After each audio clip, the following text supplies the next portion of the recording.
श्रीमती नंदन ने बहुगुणा पर लिखी किताब का शाम 4 बजे उपराष्ट्रपति वेंकैया नायडू के साथ करेंगे विमोचन। चारधाम यात्रियों की तय सीमा बढ़ाने के संकेत, सीएम धामी ने कहा तीर्थ यात्रियों की संख्या बढ़ेगी तो किया जाएगा विचार। चंपावत विधानसभा उपचुनाव की आज जारी होगी अधिसूचना और उसके साथ ही शुरू हो जाएगी नामांकन की प्रक्रिया। यूपी सीएम योगी आदित्यनाथ 5 सालों के बाद पहुंचे अपने पैतृक गांव, मां का आशीष लेकर हुए भावुक। उत्तराखंड में आज गौरीकुंड में रात्रि प्रवास करेगी बाबा केदार की डोली, विश्वनाथ मंदिर से भाटा तक श्रद्धालुओं की उमड़ी भारी भीड़। चारधाम यात्रा मार्ग के साथ पर्वतीय क्षेत्रों में बारिश व ओलावृष्टि के आसार, 2 माह बाद जंगल की आग से राहत। आप देख रहे हैं के न्यूज, खबरों का सारथी। नमस्कार, मैं हूं गरिमा बाजपेयी और आप देख रहे हैं के न्यूज इंडिया। लेकिन सीधा आपको दिल्ली लेकर चलते हैं। उसके पहले आम आदमी पार्टी की प्रेस कॉन्फ्रेंस में सत्येंद्र जैन क्या कुछ कह रहे हैं, सुनाते हैं। कुछ लोग ऐसे हैं इनकी तबीयत खराब नहीं थी, वो आ नहीं पाए तबीयत खराब होने की वजह से। तो वो ग्राम प्रधान है, सिटिंग प्रधान है, और क्योंकि अब नोटी जी ने वहाँ से ज्वाइन किया है तो इनके जितने भी लोग हैं, समर्थक हैं, जानकार हैं, क्योंकि सब लोग देखते हैं, वेट करते हैं भाई कोई पहले खुद ज्वाइन करे तो हम आएंगे, तो अब इन्होंने खुल के ज्वाइन कर लिया। ये कांग्रेस के पूर्व इसके अंदर पूरे हिमाचल प्रदेश के सचिव भी हैं, हिमाचल प्रदेश कांग्रेस कमेटी के पूरे हिमाचल के सचिव भी रहे हैं। तो सभी लोग काफ़ी अपने अपने एरिया में स्ट्रांग है। और सबसे बड़ी देखिएगा वहाँ पर जो व्यापार मंडल है उसके 8 साल से ये अध्यक्ष हैं। व्यापार मंडल का अध्यक्ष होने का मतलब इसका हम लोगों से अच्छी रसूख रखते हैं, बातचीत करते हैं, तभी बन पाएंगे। कांग्रेस में भी वीरभद्र का खेली तो लगता नहीं कि कांग्रेस अब तो मजबूत हो ही जाएगी, वोटबाजी थोड़ा कम हो जाएगी, देखिएगा और बढ़ जाएगी। इन्होंने कांग्रेस वालों ने क्या कहा है कि एक तो बना दिए अध्यक्ष, 4 बना दिए कार्यकारी अध्यक्ष, और कुछ और बना दिए, अलग अलग पद दे दिए, किसको कैंपेन कैपिटल, सबको कह दिया तुम्हें सबको मुख्यमंत्री बनाएंगे। तो होता क्या है कि कांग्रेस के अंदर एक कल्चर है कि वो मुख्यमंत्री प्रदेश का बनने में कम इंटरेस्टेड होते हैं, कांग्रेस का मुख्यमंत्री बनने में ज़्यादा इंटरेस्ट रखते हैं। जैसे पंजाब में हुआ था, कांग्रेस के जितने भी मुख्यमंत्री के दावेदार थे वो असेंबली तक नहीं पहुंचे। तो इनको क्या है कि जनता के लिए नहीं है, आपस की लड़ाई में लगे हुए हैं। कांग्रेस के अंदर बहुत भयंकर मारकाट है, और अगर उनको आज ये कह दिए तुम मुख्यमंत्री नहीं बनोगे तो आधे तो लोग वैसे आज ही बाहर हो जाएंगे। तो उन्होंने सबको कह रखा मुख्यमंत्री बनोगे। तो कैबिनेट मंत्री सत्येंद्र जैन की प्रेस कॉन्फ्रेंस से आप तस्वीर देख रहे थे, जहां पर कुछ लोगों को आम आदमी पार्टी की सदस्यता दिलाई गई है। और अब आगे बढ़ते हैं खबरों की ओर। खबर है पौड़ी से, जहां पर उत्तराखंड के सीएम योगी आदित्यनाथ का उत्तराखंड दौरे का दूसरा दिन आज है और अपने पैतृक गांव पंचूर भी पहुंचेंगे सीएम योगी आदित्यनाथ। अपने पैतृक गांव पंचूर में ग्रामीणों से मुलाकात भी की है। यूपी के सीएम योगी आदित्यनाथ का उत्तराखंड दौरे का दूसरा दिन और अहम जानकारी आपको बता रहे हैं। उत्तराखंड दौरे का दूसरा दिन आज है। अपने पैतृक गांव पंचूर में ग्रामीणों से भी मुलाकात करने की बात सामने आई है। तो अपने पैतृक गांव पंचूर में ग्रामीणों से मुलाकात भी की है सीएम योगी आदित्यनाथ ने। और आज उत्तर प्रदेश के मुख्यमंत्री योगी आदित्यनाथ के उत्तराखंड दौरे का दूसरा दिन है। और ये आम खबर आप देखें, यहाँ पर उनसे मिलने के लिए यहाँ पर कई लोग पहुंचे। पौड़ी से खबर, उत्तर प्रदेश के मुख्यमंत्री योगी आदित्यनाथ के उत्तराखंड दौरे का दूसरा दिन आज अपने पैतृक गांव पंचूर पहुंचे सीएम योगी आदित्यनाथ। तो फिलहाल ये बड़ी खबर आपको हम बता रहे हैं, जहां पर अपने पैतृक गांव पंचूर पहुंचे हुए हैं सीएम योगी आदित्यनाथ। तो ये आम जानकारी सामने आ रही है, जहां पर अपने पैतृक गांव पंचूर पहुंचे हैं और उत्तराखंड के सीएम योगी का उत्तराखंड दौरे का दूसरा दिन आज है। तो उत्तराखंड दौरे का दूसरा दिन आज और पौड़ी के सीएम योगी आदित्यनाथ के उत्तराखंड दौरे का दूसरा दिन आज है। अहम जानकारी, अपने पैतृक गांव पंचूर पहुंचे हैं सीएम योगी आदित्यनाथ। 3 दिनों के उत्तराखंड के दौरे पर पहुंचे हुए हैं और आज उनके इस दौरे का दूसरा दिन बताया जा रहा है। अपने पैतृक गांव पंचूर में ग्रामीणों से भी उन्होंने खास मुलाकात की है। और यूपी के सीएम योगी आदित्यनाथ के उत्तराखंड दौरे का दूसरा दिन आज है। फिलहाल ये बड़ी खबर आपको हम बता दें, पौड़ी से है, जहां पर यूपी के सीएम योगी का उत्तराखंड दौरे का दूसरा दिन आज।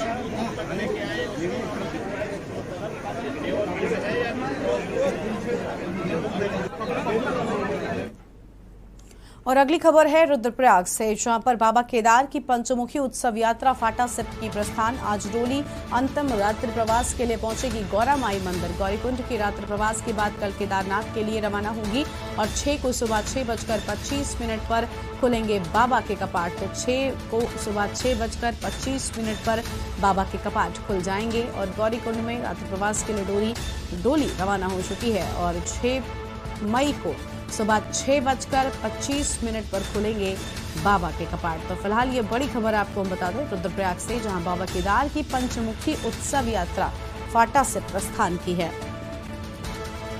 और आज डोली अंतिम रात्रि प्रवास के लिए गौरी माई मंदिर पहुंचेगी। तो ये अहम जानकारी आपको हम बता रहे हैं, जहां पर अंतिम प्रवास के लिए गौरी माई मंदिर पहुंचेगी और गौरीकुंड में रात्रि प्रवास के बाद केदारनाथ पहुंचेगी। 6 मई को सुबह 6:25 पर बाबा के कपाट खुल जाएंगे। तो 6 मई को सुबह 6:25 पर खुलेंगे बाबा के कपाट। रुद्रप्रयाग से खबर, जहां बाबा केदार की पंचमुखी यात्रा रवाना होने की बात सामने आई है। तो फिलहाल ये बड़ी खबर आपको बता रहे हैं। आज डोली अपने रात्रि प्रवास के बाद कल केदारनाथ के लिए रवाना होगी। तो फिलहाल ये अहम खबर आपको हम बता रहे हैं, जहां पर रात्रि प्रवास के बाद डोली कल रवाना होगी और 6 को सुबह 6:25 पर बाबा के कपाट खुल जाएंगे। तो 6 को सुबह 6:25 पर खुलेंगे बाबा के कपाट। फिलहाल ये बड़ी खबर आपको हम बता रहे हैं, जहां पर आम जानकारी सामने आ रही है और डोली अंतिम रात्रि प्रवास के लिए गौरी माई मंदिर पहुंचेगी। आज डोली अपने अंतिम प्रवास के लिए गौरी माई मंदिर पहुंच जाएगी। तो फिलहाल ये अहम खबर सामने आ रही है। तो इस वक्त की अहम जानकारी आपको बता दें, गौरीकुंड में रात्रि प्रवास के लिए पहुंचेगी।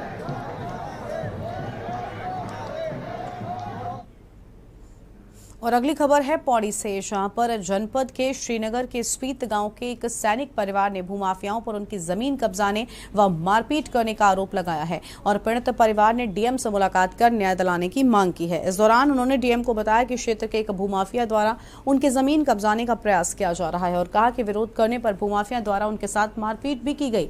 आरोप लगाया कि मारपीट की घटना होने के बाद से थाने से लेकर तहसील तक आरोपियों के खिलाफ कार्रवाई की मांग की गई है, लेकिन थाने से लेकर तहसील प्रशासन ने कोई भी कार्रवाई नहीं की, जिससे भूमाफियाओं के हौसले बुलंद हो रहे हैं। उन्हें हमें अभी तक कुछ बताया नहीं इस बारे में, क्योंकि परेशान हो जाएंगे, वो तो ड्यूटी कर रहे हैं।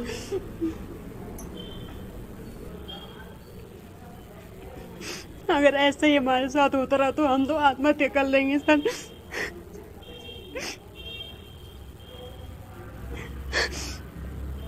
उसमें हमें इतना परेशान करता है, थाने वाले हमारी मदद नहीं करते कोई। थाने वाले बोलते हैं कि तुम तहसील चले जाओ, तहसील वाले बोलते हैं कि तुम थाने चले जाओ। में जो है एक परिवार में 4 भाई थे। 4 भाइयों में से 3 भाइयों ने अपना जमीन बेच दिया है। जो चौथे भाई हैं उनका उस जमीन को लेकर आपस में कुछ विवाद है, जो उस जमीन पर अपना कब्जा बताना चाह रहे हैं, बट उनके पास में कोई अभिलेख नहीं है। उसके अभिलेख के अभाव में वहाँ पर पैमाइश करना या उसका नपत करना संभव नहीं हो पा रहा है। हमने दोनों पक्षों के बीच में एसडीएम को भेजकर, तहसीलदार को भेजकर वहाँ पे पैमाइश करने के लिए उनको बता दिया है। और 5 मई को यूपी के मुख्यमंत्री योगी आदित्यनाथ का हरिद्वार दौरा है और सीएमयू के हरिद्वार में होटल भागीरथी का उद्घाटन भी करेंगे। और वहीं कार्यक्रम में उत्तराखंड के मुख्यमंत्री पुष्कर सिंह धामी, पूर्व केंद्रीय मंत्री रमेश पोखरियाल निशंक समेत यूपी और उत्तराखंड के कई मंत्री भी शामिल रहेंगे। आपको बता दें कि उत्तराखंड और उत्तर प्रदेश दोनों राज्यों के बीच हुए परिसंपत्ति बंटवारे में उत्तर प्रदेश सरकार ने होटल अलकनंदा को उत्तराखंड को सौंप दिया और उसके बराबर में ही उत्तर प्रदेश सरकार ने भागीरथी होटल का निर्माण करवाया है। नाथ जी आए थे, उन्होंने इसकी घोषणा की थी। इसका नाम किया था भागीरथी होटल। बराबर में जो बनाया उसका नाम है अलकनंदा होटल, क्योंकि भागीरथी और अलकनंदा 2 नदी हैं, उनसे दोनों को मिलकर गंगा जी बनी है। यूपी टूरिज्म का होटल बन रहा है और यूपी वालों ने बनवाया अपने पैसे से, जो कि 72 बाई 36 स्क्वायर मीटर में इसका एरिया है और इसका 5 तारीख को भी ये पूरा कर दिया गया। निर्माण निगम द्वारा, यूपी राज्य के निर्माण निगम के द्वारा इसे बनाया गया है, जो कि ये 5 तारीख को, इसका 5 मई को उद्घाटन होना है। कौन कौन उद्घाटन में शामिल हो? उद्घाटन में योगी आदित्यनाथ जी, पुष्कर सिंह धामी जी, त्रिवेंद्र सिंह रावत जी, सतपाल महाराज जी, रमेश पोखरियाल निशंक जी और यूपी गवर्नमेंट के पर्यटन मंत्री जयवीर सिंह उपस्थित होंगे। और कालाडूंगी नैनीताल तराही पर बुधवार की सुबह से ही लगा लंबा जाम और राहगीरों को घंटों जाम में परेशानी झेलनी पड़ती है। तो वहीं आपको बता दें कि थाना पुलिस ने बेवजह नैनीताल घूमने जा रहे सैकड़ों वाहनों को लौटा दिया और जिस पर्यटन पर होटल बुकिंग व अन्य कोई जरूरी कागजात हैं उन्हें नैनीताल जाने दिया जा रहा है। तो वहीं आपको बता दें कि जाम लगते लगते इतना लंबा लग गया कि थानाध्यक्ष कालाडूंगी राजवीर सिंह नेगी ने पुलिस टीम के साथ घंटों मशक्कत के बाद जाम को खुलवाया है। ईद के बाद छुट्टी पड़ी है, इस संबंध में जो है नैनीताल बाइकर्स आगे काफ़ी पॉल्यूशन करते हैं और हल्ला करते हैं। इस चक्कर में बाइकर्स को रोका गया है और जो बाहर से व्हीकल आ रहे हैं उनकी बुकिंग होने पे उन्हें छोड़ा जा रहा है। लोकलों के लिए कोई भी रोक टोक नहीं है। खबर जसपुर से है, जहां पर जनपद ऊधम सिंह नगर के जसपुर में फिर एक बार तेज रफ्तार का कहर देखने को मिला है, जहां कोतवाली क्षेत्र के ठाकुर द्वारा चुंगी पर देर रात बाइक सवार युवक की अज्ञात वाहन की चपेट में आने से मौत हो गई। तो वहीं बताया जा रहा है कि युवक अपनी रिश्तेदारी में वापस लौट रहा था। मौत की सूचना से परिवार में कोहराम मच गया। तो वहीं मौके पर पहुंची पुलिस ने शव का पंचनामा भरकर पोस्टमार्टम के लिए भेज दिया है और आगे की कार्रवाई में जुट गई है।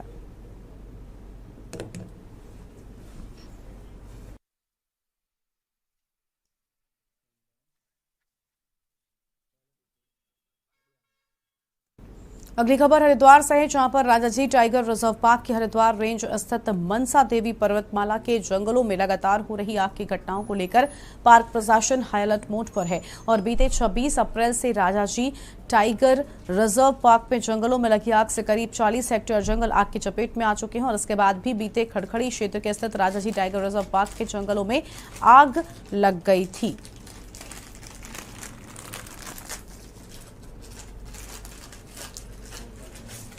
पड़ रही हैं, लगातार फायर से रिलेटेड सूचनाएं आ रही हैं, कहीं हैपनिंग हो भी रही हैं। ऊपर इवन हिल एरिया में बहुत सारी इस तरह की हैपनिंग हुई हैं। पर जहां तक हरिद्वार वन प्रभाग का सवाल है तो हमारे पास इस तरह की कोई ऐसी बड़ी घटना नहीं हुई है। एक आध छोटी मोटी घटनाएं हुई हैं, पर उससे लेकर के हमने शुरू में ही तैयारियां शुरू कर दी। जैसे जनवरी फरवरी माह में हम लोग अपनी फायर लाइनों का फुकान करते हैं तो उस समय हमारी जो ड्रिल चली हैं, जो हमने एक्सरसाइज की हैं, लोगों को अपने साथ जोड़ा, स्कूलों में हमने प्रोग्राम किए, तो उस समय हमने अपनी सारी तैयारियां कर दी थी।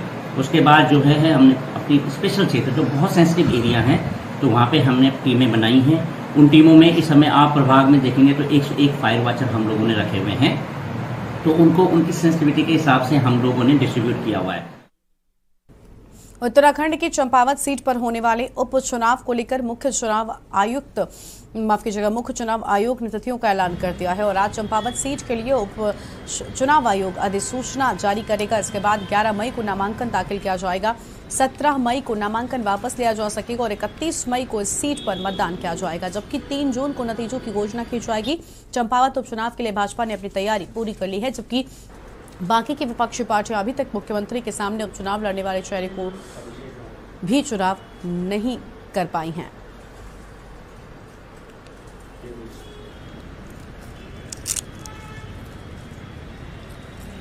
ऐसा दिखाई पड़ता है कि कांग्रेस से ज़्यादा तो भारतीय जनता पार्टी के जो छत्रप हैं, जिनके सीने पर सांप लौट रहे हैं कि मुख्यमंत्री धामी कैसे बन गए, एक हारा हुआ व्यक्ति मुख्यमंत्री के पद पर आसीन कैसे हो गया, क्योंकि सबको ये लग रहा है कि हम तो जीते हुए भी हैं और हम तो 7-7 8-8 बार के विधायक भी हैं।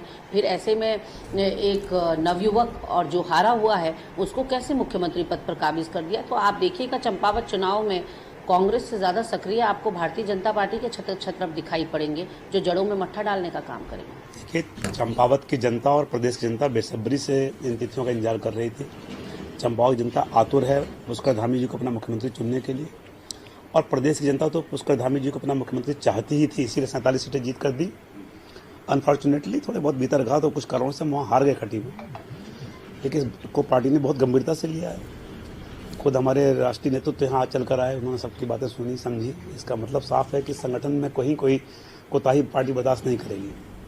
और अगली खबर पौड़ी से आपको हम बताते हैं, जहां पर 3 दिनों के दौरे पर हैं सीएम योगी आदित्यनाथ। यूपी के सीएम योगी आदित्यनाथ का 3 दिवसीय दौरा पौड़ी से। फिलहाल ये खबर आपको हम बता रहे हैं, उत्तर प्रदेश के सीएम योगी का उत्तराखंड दौरे का दूसरा दिन आज है। तो फिलहाल ये बड़ी खबर आपको हम बता रहे हैं।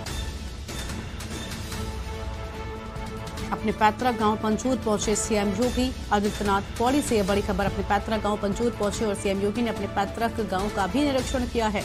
और ये तस्वीरें आपको हम दिखा रहे हैं, जहां पर उनके गांव के बच्चे भी उनसे मुलाकात करने के लिए पहुंचे और उनके साथ में तस्वीरें खिंचवाते हुए नजर आए हैं। और अपने पैतृक गांव पंचूर पहुंचे उत्तर प्रदेश के मुख्यमंत्री योगी आदित्यनाथ।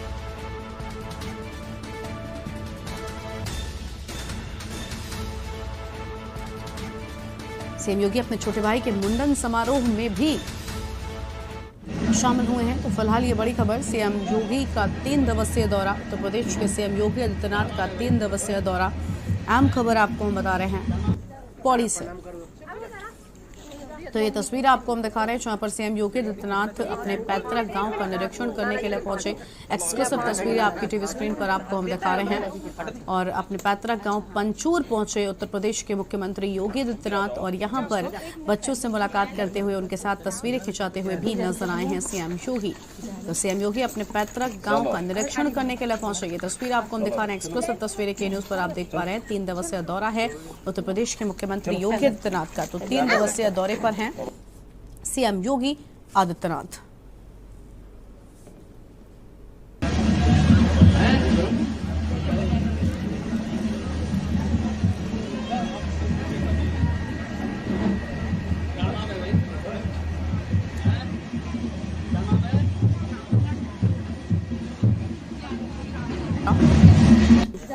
प्रणाम करो। और अपने पैतृक गांव पंचूर पहुंचे हैं सीएम योगी आदित्यनाथ। पौड़ी से एक्सक्लूसिव तस्वीरें के न्यूज पर आप देख पा रहे हैं।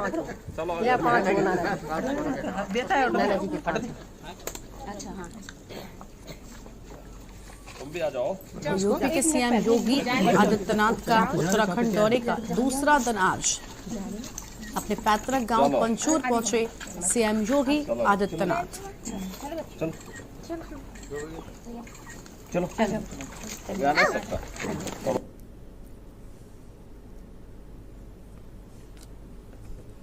तो बड़ी से तस्वीर आपको दिखा रहे हैं।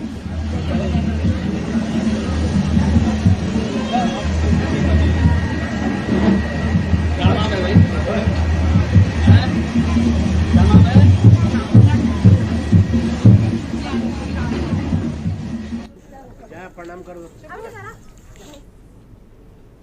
और जनपद पौड़ी जिले के कोटद्वार दुगड्डा मार्ग पर खोह नदी में डूबने से 4 लोगों की मौत हो गई है, जबकि 2 लोगों की हालत गंभीर बनी हुई है। तो वहीं आपको बता दें कि सभी मृतक उत्तर प्रदेश के जिले बिजनौर स्थित नगीना थाना क्षेत्र के निवासी थे। मिली जानकारी के मुताबिक शाम लगभग 5 बजे डायल 112 को दुर्गा मंदिर व आमसाड़ के बीच खोह नदी में कुछ लोगों के डूबने की सूचना मिली और मौके पर दुगड्डा पुलिस व कोतवाल विजय सिंह ने के नेतृत्व में पहुंची एसडीआरएफ की टीम ने रेस्क्यू कर 6 लोगों को गहरे पानी से निकाला है।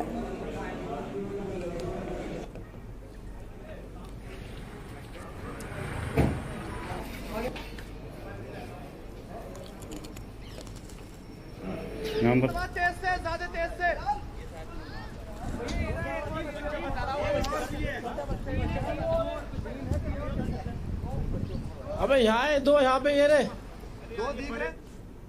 और अगली खबर हरिद्वार से, जहां पर केंद्रीय मंत्री पीयूष गोयल अपने 2 दिवसीय दौरे पर हरिद्वार पहुंचे हैं। तो वहीं दौरे की शुरुआत करते हुए केंद्रीय मंत्री पीयूष गोयल ने पतंजलि रिसर्च इंस्टीट्यूट पौधारोपण किया और उसके बाद सीसीआर रूम का भी निरीक्षण किया है और फिर पतंजलि रिसर्च लैब का निरीक्षण कर पतंजलि रिसर्च इंस्टीट्यूट में लगभग 30 मिनट का एक कार्यक्रम है।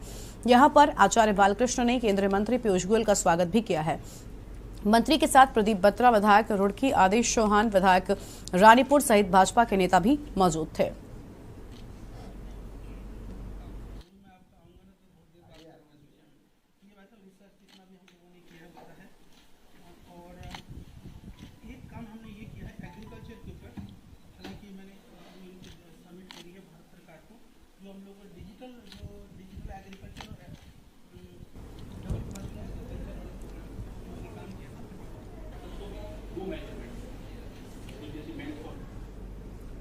और फिलहाल एक ब्रेक के लिए यहाँ पर रुकते हैं, चल लौटेंगे।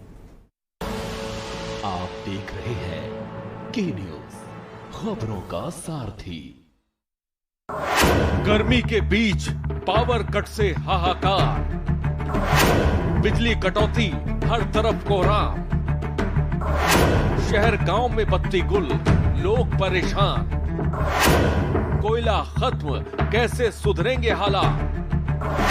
बिजली संकट लगातार सिर्फ के न्यूज इंडिया पर। सड़क से संसद तक होगा चिंतन, मैं करूंगा राजनीति का समुद्र मंथन। मैं उठाऊंगा आपकी आवाज, सरकार से करूंगा आपके सवाल। सरकार के दावों की होगी पलटा, मैं बताऊंगी आपको खबरों का आपको देखा हाल। जनता के मुद्दों को उठाते हैं हम, हकीकत से रूबरू करवाते हैं हम। मैं करूंगी सबके हक और हुकूक की बात, खोलूंगी सियासत के नए नए राज। आपकी कसौटी पर उतरेंगे खरे। आप देख रहे हैं के न्यूज, खबरों का सारथी। ब्रेक के बाद आप सभी का स्वागत है। खबर है उत्तरकाशी से, जहां पर यमुनोत्री धाम के कपाट शुभ लग्न के साथ ही श्रद्धालुओं के लिए खोल दिए गए हैं। धाम के कपाट खोलने पर तीर्थयात्रियों ने गर्म पानी के कुंड में आस्था की डुबकी भी लगाई है और यमुना दर्शन भी किए हैं। चारधाम यात्रा के आगाज पर यमुनोत्री धाम में होटल व्यवसायियों और घोड़ा खच्चर डंडे वालों और इन सभी लोगों के चेहरे पर खासा उत्साह भी नजर आया है।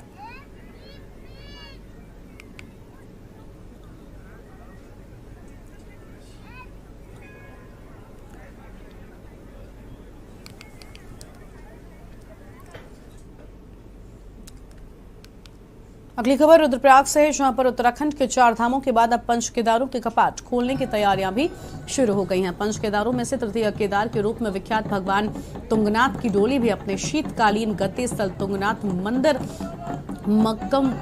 मक्कुमठ से तुंगनाथ धाम के लिए रवाना हो गई है। आज और कल भगवान तुंगनाथ की पैदल यात्रा मक्कुमठ गांव के निकट स्थित भूतनाथ मंदिर में रहेगी और 5 मई को यात्रा पर्यटक स्थल चोपता पहुंचेगी और 6 मई सुबह की डोली के तुंगनाथ पहुंचने पर 11 बजे के करीब तृतीय केदार तुंगनाथ मंदिर के कपाट भी खोल दिए जाएंगे।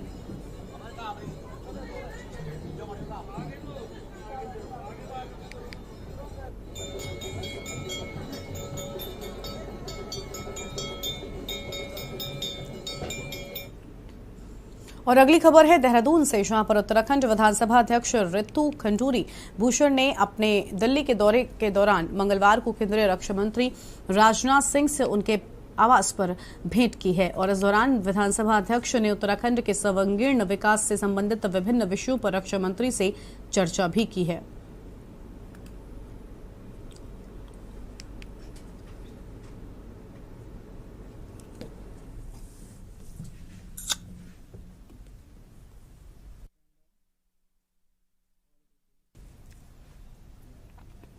और अगली खबर उधम सिंह नगर से है, जहां पर खटीमा में आरिफ हत्याकांड का पुलिस ने खुलासा करते हुए उसके दोस्त सहित 4 आरोपियों को गिरफ्तार किया है। इसमें से 2 आरोपी पंजाब के बदमाश हैं। एक युवती की लव मैरिज के बाद उपजी रंजिश में हत्या को अंजाम दिया गया था। पुलिस के अनुसार मुख्य आरोपी आजाद और मृतक आरिफ दोस्त थे। इसी गाँव की रहने वाली युवती के दूसरे धर्म में शादी करने के बाद दोनों में विवाद हो गया और आजाद इसको लेकर रंजिश रखने लगा था।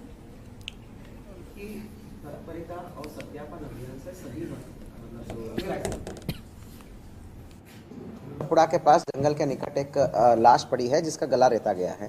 तत्काल मौके पर एसएचओ, सीओ और थाने का संपूर्ण फोर्स गया था।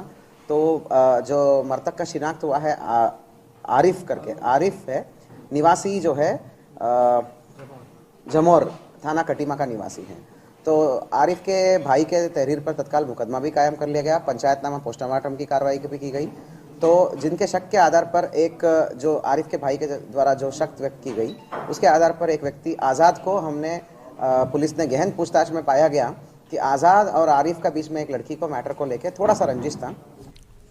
और उत्तराखंड में आस्था के सबसे बड़े प्रतीक चारधाम यात्रा की शुरुआत आज गंगोत्री और यमुनोत्री के कपाट खुलने के साथ 3 मई को हो गई। यात्रा में पहुंचने वाले श्रद्धालुओं के लिए गंगोत्री और यमुनोत्री में दर्शन शुरू हो गए हैं, जबकि 6 और 8 मई को केदारनाथ और बद्रीनाथ के कपाट खुलने के साथ ही श्रद्धालु दोनों धामों के दर्शन भी कर सकेंगे। और इसी पर हमारी एक खास रिपोर्ट देखिए।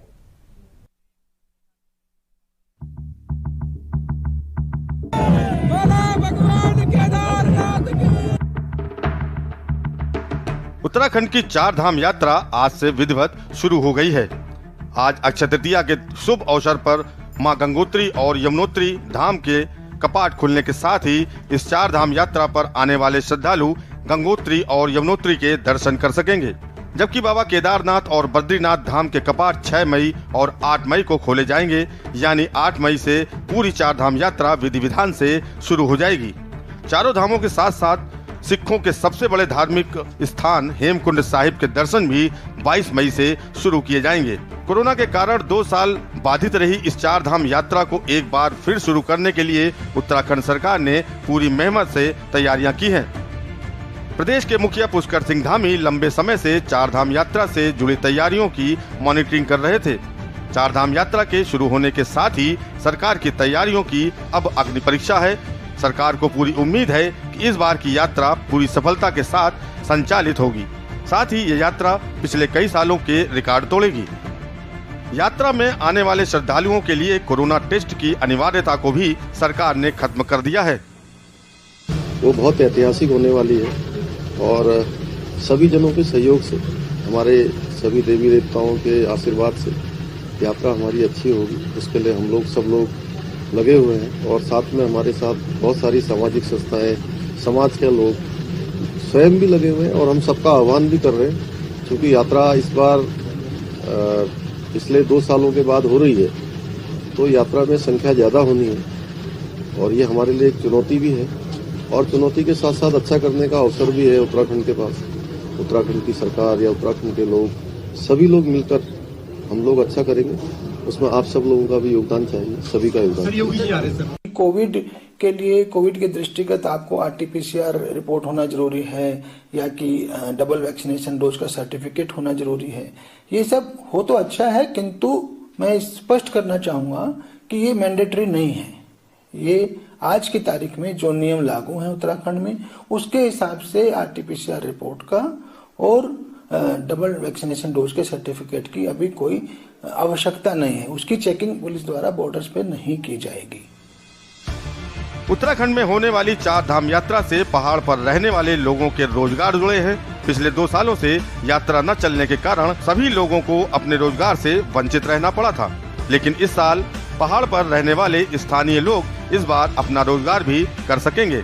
सरकार अपनी तैयारियों को लेकर पूरी तरह से आश्वस्त है कि इस बार की यात्रा में आने वाले सभी श्रद्धालुओं को खाने पीने से लेकर उनके स्वास्थ्य और ठहरने की व्यवस्था में किसी प्रकार की कमी नहीं आए। यात्रा के शुरू होने के बाद सरकार पर विपक्ष भी सवाल उठा रहा है। विपक्ष का कहना है कि यात्रा को लेकर सरकार के कई मंत्रियों के बयानों के बीच विरोधाभास है, जिससे ये पता चलता है कि सरकार इस यात्रा से ज्यादा आने वाले चंपावत उपचुनाव को लेकर चिंता कर रही है। वो 4 धाम यात्रा जो हमारे प्रदेश की रीढ़ है, वो 4 धाम यात्रा जो 13 से 15 को रोजगार देती है, आखिर उसको गंभीरता से क्यों नहीं लिया जा रहा है? सारे मंत्री, जितने मंत्री हैं, अपनी तरह के बयान दे रहे हैं, सबके बयानों में विरोधाभास है। आखिर जो आने वाले श्रद्धालु हैं, उनको कंफ्यूजन की स्थिति में क्यों डाल रहे हैं आप लोग?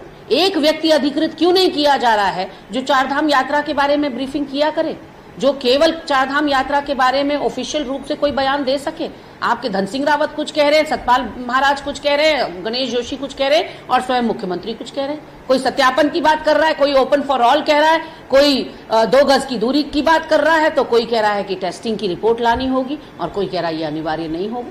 ऐसे में प्रदेश की जनता भी कंफ्यूज्ड है और बाहर से आने वाले लोग भी कंफ्यूज्ड है।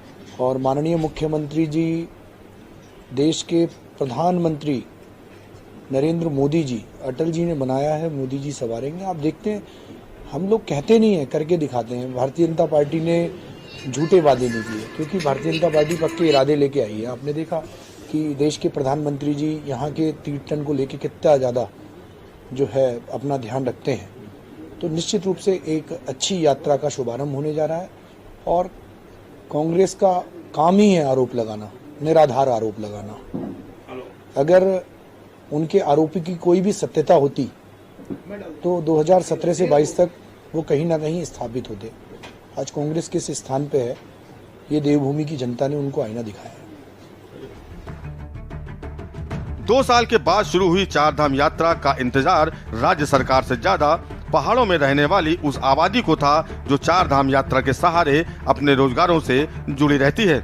ऐसे में इस यात्रा को सभी सुविधाओं से सुसज्जित करना सरकार का कर्तव्य है, तो वहीं विपक्ष का भी ये कर्तव्य है कि वो इस यात्रा को शुरू करने के लिए सवालों से ज्यादा सुझावों पर ध्यान दे, ताकि राज्य की जनता के साथ साथ राज्य का भी भला हो सके। Bureau report, Dehradun.